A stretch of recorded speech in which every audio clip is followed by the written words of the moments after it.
Depuis 17 mois, les enquêteurs sont à la recherche du corps de Delphine Jubilard, infirmière du Tarn qui a disparu sans laisser. Sa famille et ses amis sont aussi en quête d'une réponse et se sont organisés pour mener également des. La Dépêche du Midi a suivi les participants aux nouvelles recherches entreprises près du cimetière de Saint-Dalmas dans le Tarn, département où habitait Delphine. En effet, ses proches ont relancé des fouilles après avoir dû les stopper pour laisser les gendarmes procéder avec du matériel ultra perfect. Si cela n'a rien donné, la famille et les amis de la disparue ne se démotivent pas et continuent désormais à leur tour de dénicher un quelconque indice, l'objectif étant de mettre fin au mystère qui entoure la disparition de l'infirmière et maman de 2 enfants qui remonte au mois de décembre. Durant cette journée éreintante, des hommes ont cru s'approcher du but. Parmi les participants de ces nouvelles fouilles, Jérémy, 35 ans, et Jérôme, 44 ans. À l'aide d'un détecteur de métaux, ils ont sillonné la zone.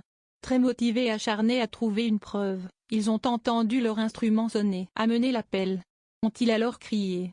Mais ce n'était qu'une fausse alerte. Pourtant, ils y avaient cru, eux qui d'habitude n'utilisaient pas de détecteur et pensaient cette fois avoir trouvé une preuve. On peut toujours passer à côté de quelque chose, expliquait alors Jérôme sur ces nombreuses fouilles. Aucune piste n'a été écartée, pas même celle d'un médium.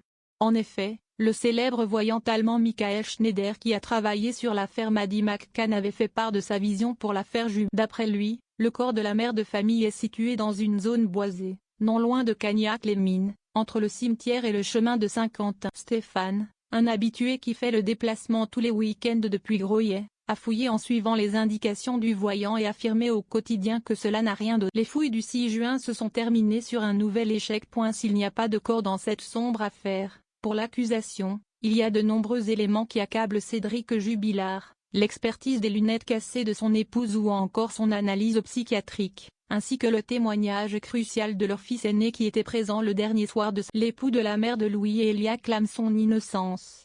La justice devra décider le 18 juin prochain de la libération, ou pas, de l'homme actuellement en détention provisoire pour homicide par conjoint depuis juin 2021. Cédric Jubilard reste présumé innocent des faits qui lui sont reprochés jusqu'au jugement définitif de cette affaire.